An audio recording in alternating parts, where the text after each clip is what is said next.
অনেকদিন পর চিংড়ি শুটকি দিয়ে লতি রান্না করেছি। এত চমৎকার হবে ভাবি নাই। নমস্কার, আমি স্বপ্না। দেশ এবং দেশের বাইরে যে যেখান থেকে ভিডিওটি দেখছেন, আপনাদের সবাইকে অনেক অনেক শুভেচ্ছা। স্বপ্নাস ব্লগে সবার আমন্ত্রণ। প্রতিদিনের মতো আজও নতুন একটি পর্ব সাজানোর প্রয়াস করছি। আমাদের ঘরোয়া রান্নাবান্না, খাওয়া দাওয়া এসব বাস্তব চিত্রগুলি নিয়ে। আশা করছি আপনাদের সবার ভালো লাগবে।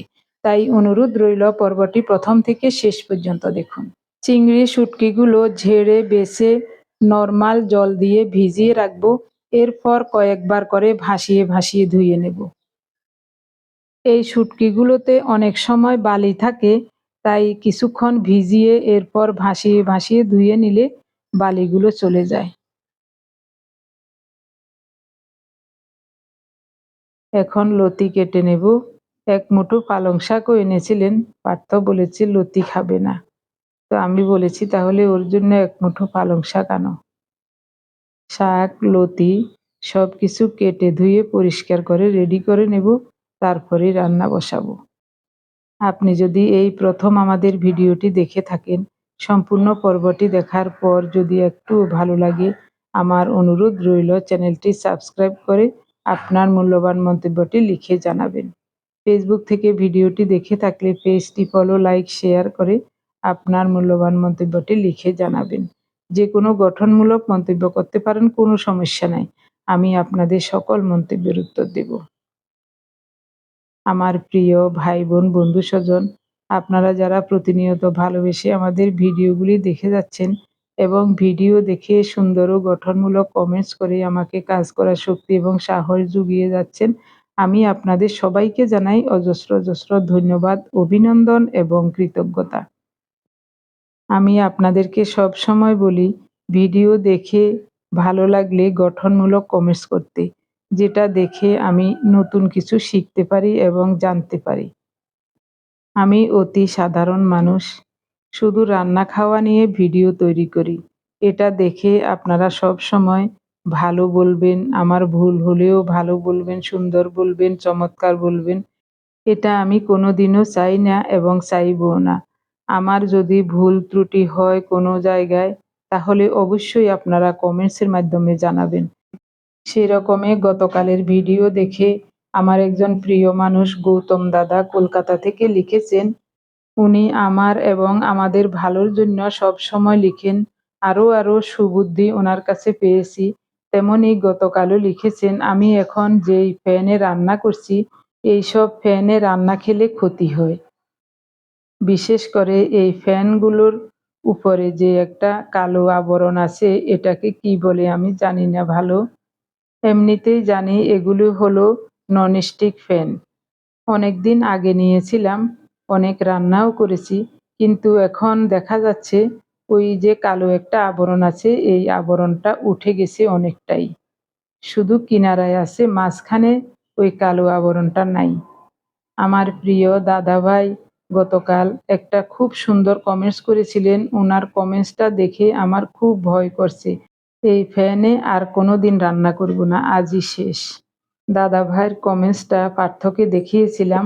ও বলছে, মা আমি তো আগেই আপনাকে নিষেধ করেছি, এইসব ননস্টিক ফ্যানে রান্না করা খাবার শরীরের জন্য খুবই খারাপ, আপনি তো আমার কথা শুনলেন না। আমি তখন ওকে বললাম, বাবা সবাই তো নিচ্ছে, অনেকের ঘরে শুধু এইসব ফ্যান, এগুলিতে সব কিছুই তো রান্না করছে। বলছে, মা ওইসব জানি না, যে যার মতো করুক, কাল থেকে আর এই কড়াইতে রান্না করবেন না। বলছি, আমি তো দাদাভাইয়ের কমেন্টসটা দেখেই তখনই চিন্তা করেছি আর কোনোদিন এই ফ্যানে রান্না করব না, আজ থেকে এটা বাদ। আরও একটা ননস্টিকের বড় ফ্যান আছে, ওটার কিন্তু কালো অংশগুলি এখনো উঠে নাই। ওটা তেমন ব্যবহারও হয় না কোনো সময়।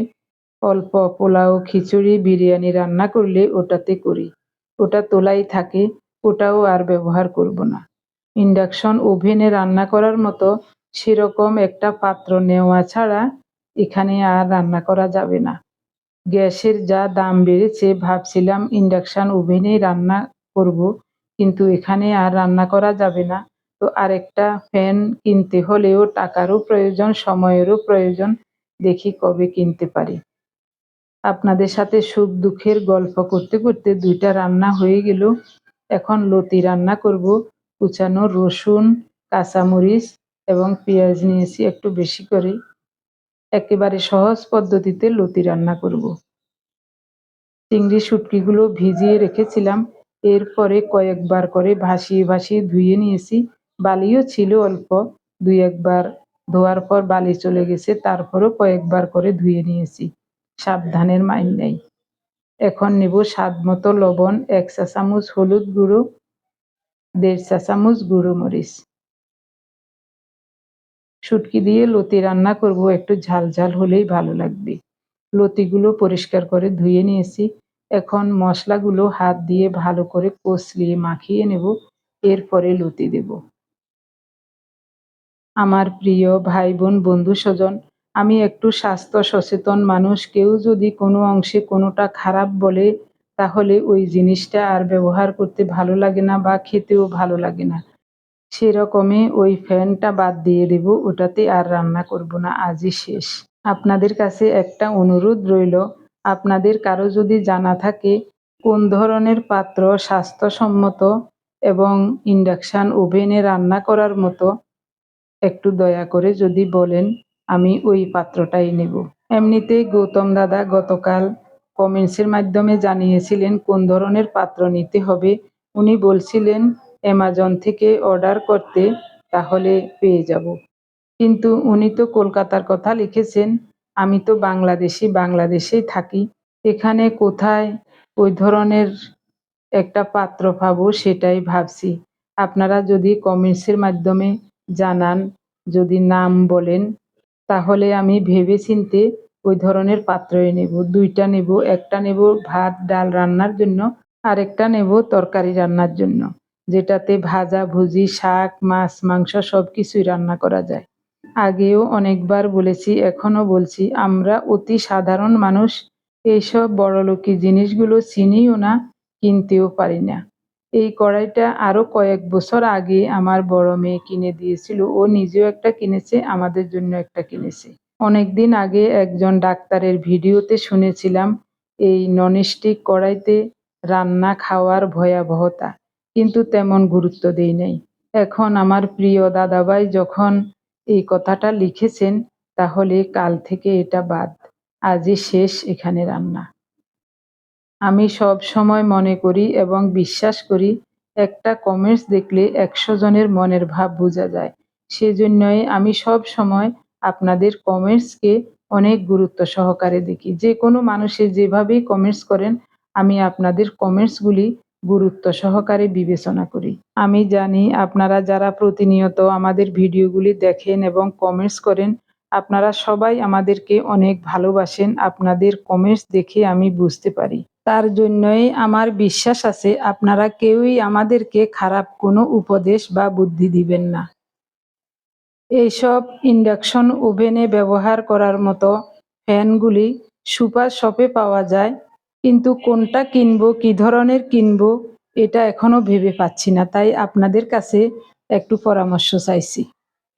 চিংড়ি শুটকি দিয়ে লতিটা কত সহজভাবে বসিয়ে দিলাম দেখুন।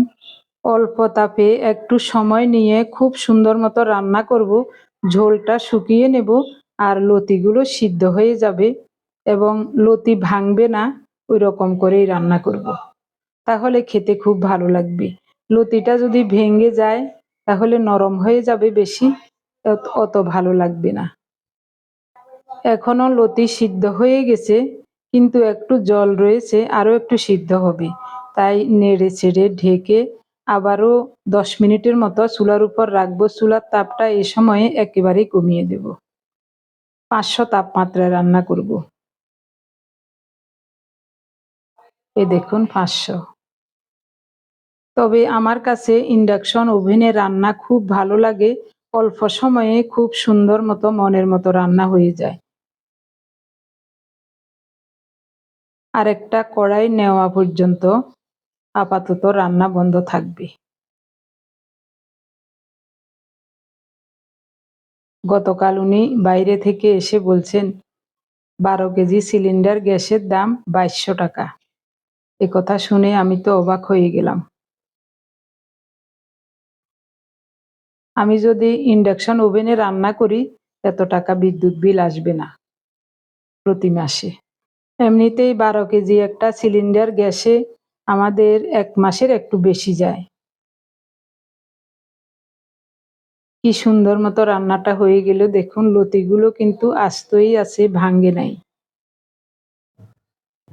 জলটা শুকিয়ে একেবারে লতি থেকে তেল বের হয়ে গেছে, কারণ লতি মাখানোর সময় একটু সরিষার তেল দিয়েছিলাম, রান্নার সময়ও দিয়েছিলাম, সব মিলিয়ে এখন জল নাই, তেল বের হয়ে গেছে। তার মানে লতিটা খুব সুন্দর মতো রান্না হয়েছে। অনেকদিন পর লতি রান্না করছি। অ্যালার্জির সমস্যার কারণে লতি খেতে ভয় লাগে। কি যে হয়েছে এখন, ঘর ঘর সবার অ্যালার্জি। অ্যালার্জির সমস্যার কারণে এইসব মুখরোচক খাবারগুলি খাওয়া হয় না। শুটকির তরকারি আমরা সবাই খুব পছন্দ করি। কি যে লোভনীয় লাগছে আমার কাছে। আপনাদের কাছে রান্নাটা কেমন লেগেছে অবশ্যই কমেন্টস করে জানাতে ভুলবেন না। আমাদের মতো যারা শুটকি পছন্দ করেন এভাবে একবার চিংড়ি শুটকি দিয়ে লতি রান্না করে খেয়ে দেখবেন, খুব ভালো লাগবে। রান্নাবান্না শেষ। রান্নার ফাঁকে ফাঁকে রান্নাঘরের সব কিছু ধুয়ে মুছে পরিষ্কার করে নিয়েছি। এখন আমাদের খাওয়া দাওয়ার পালা।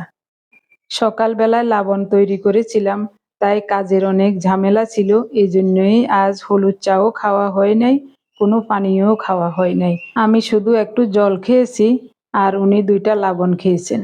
পাথর খাওয়া হয়ে গেছে। এখন আমাদের জন্য দুপুরের খাবার বেড়ে নিচ্ছি। দিনের 3:15 বাজে। আজ একটু দেরিও হয়ে গেছে, তবে 3 চুলায় রান্না করেছি, তাই রান্না হতে বেশি সময় লাগে নাই। সবগুলো লাবণ তৈরি করে ছাদে রোদ্রে দিয়ে আসছি। এখনো লাবণগুলি আনিও নাই, তবে ঢেকে রেখেছি, কোনো সমস্যা হবে না। খাওয়া দাওয়া শেষে লাবণগুলো নিয়ে আসবো, তারপরেই একটু বিশ্রাম পাবো। একা একা সংসারে সব কাজ করতে পরিশ্রমের চেয়েও সময়ের প্রয়োজন আমার মনে হয়। সময়টাই আমি পাই না।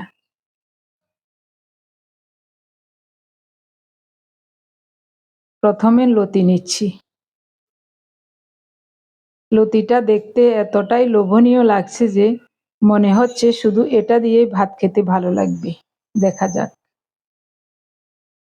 চেওয়া মাছ রান্না করেছি। প্রতিদিন যেভাবে করি ওইভাবেই করেছি। আপনারা তো জানেন চেওয়া মাছ আমি কিভাবে রান্না করি, তাই আজ পুরো রান্নাটা আপনাদের সাথে শেয়ার করে নেই। পার্থর জন্য 1 মুঠো পালং শাক রান্না করেছিলাম, অল্প হয়ে গেছে, ওটা ওকে দিয়েছি। ও বলছে শাকটাও ভালো হয়েছে, চেওয়া মাছটাও ভালো হয়েছে। ডাল রান্না করব ভাবছিলাম, পরে সময় কুলাচ্ছে না, তাই আর রান্না করি নাই। ভালো হয়েছে লতি।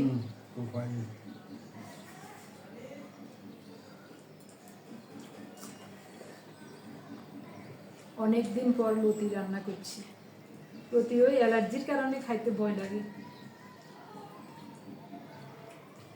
এমন সমস্যাও নয়, তারপরেও ভয়ে খাই না।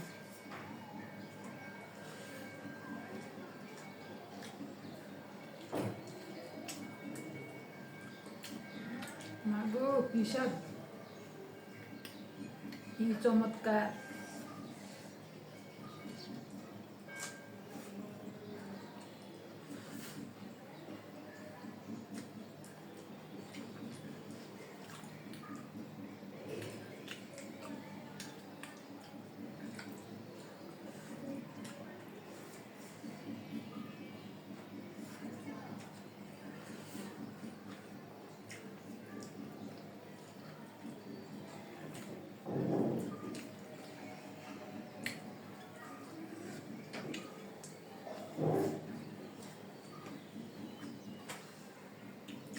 এই স্বাদের কোনো তুলনা নাই, এত চমৎকার হয়েছে।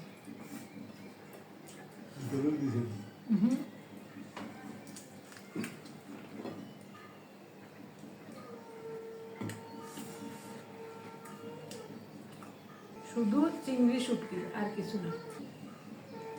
রান্নাটাও একেবারে সহজ।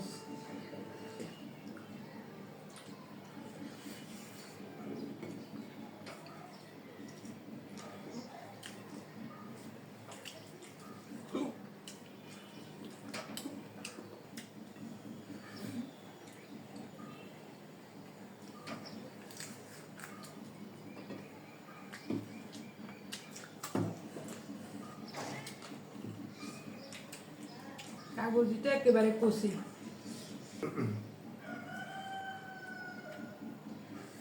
এত চমৎকার হইলে ভাত কি আর কম খাওয়া যায়?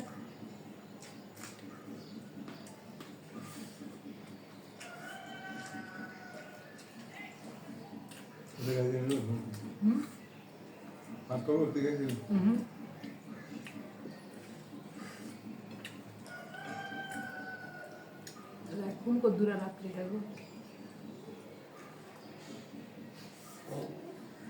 গত পরশুদিন আমার ছোট মেয়ে রিয়া ফোন দিছে, তো আমি তো কিরে মা, মা চিংড়ি শুটকি দিয়ে লতি রান্না করব কিভাবে? তো আমি ওকে বলে দিছি আজকে যেভাবে রান্না করছি ঠিক এইভাবে বলে দিছি, ওই রকমের রান্না করছে। কালকে ফোন করি তো মা কি যে চমৎকার হয়েছে তরকারিটা, কত সহজ রান্না অথচ খুবই চমৎকার।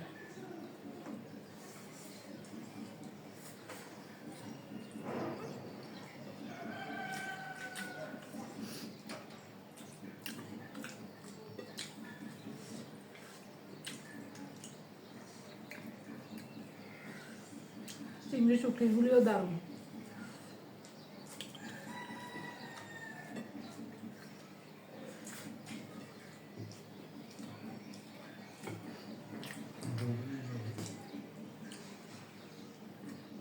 আমার তো মন চায় আরো 1 প্লেট ভাত খাই শুধু এটা দিয়ে।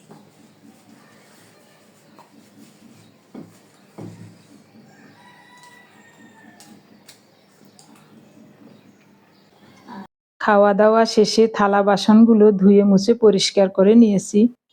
লতিটা এত চমৎকার হয়েছে, পাতিলের সব ভাত খাওয়া হয়ে গেছে, পাতিলটাও ধুয়ে রাখলাম। পার্থ যদি খায় রাতে ওর জন্য অল্প একটু ভাত রান্না করব। এখন ছাদে চলে আসলাম। ছাদে এসে মুক্ত বাতাসে একটু নিঃশ্বাস নিতে কি যে শান্তি লাগছে।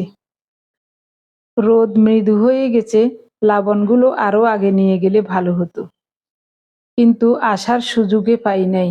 আর ওনাকে যদি বলি লবণগুলো নিয়ে যেতে, উনি হয়তো নিয়ে যাবেন, তবে আমি যেভাবে ঢাকাটা সুন্দর করে উঠাবো উনি ওভাবে হয়তো উঠাবেন না।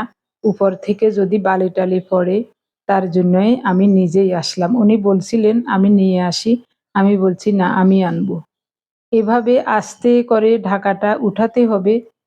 সারা দিনের হাওয়া বাতাসে কাপড়ের উপরে একটু বালিও পড়ছে, ওগুলি আস্তে করে উঠালে বালিটা আর খাবারের ভিতর লাগে না। উনি হয়তো ওই কাজটা সুন্দরভাবে করবে না, তার জন্যই ওনাকে বলি নাই, আমি আসছি। তবে লবণগুলো একেবারে শুকিয়ে মুড়মুড়ে হয়ে গেছে। উনি 2টা খেয়েছিলেন, বলেছেন লবণগুলো নাকি খুবই চমৎকার হয়েছে।